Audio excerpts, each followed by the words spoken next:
Salam dostlar, bu günlərim tut yeyirik. Tutu. Tamam. Ara.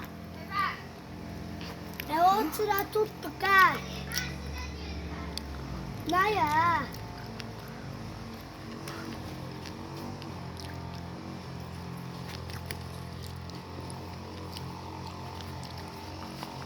Ben tut yiyip gideceğim.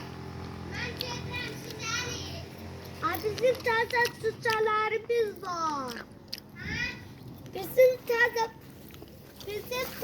paleta tutalarımız var.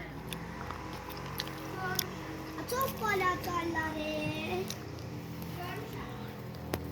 Hop paleta. Ağaca çıkmak zorundayım. Paleta şampuan paleta. Ali sus lan ha.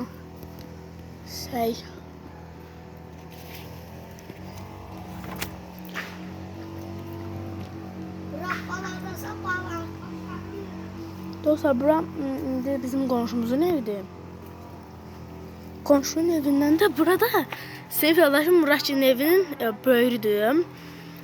Seyf yoldaşım Murat.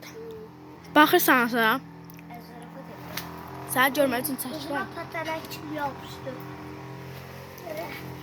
Uzun tavuk tutu. Kəsin lan səsinizi. Uy. Ağaç ben saklayayım. 3 tanesini birdən atacağım az. Ağaç ben saklayayım.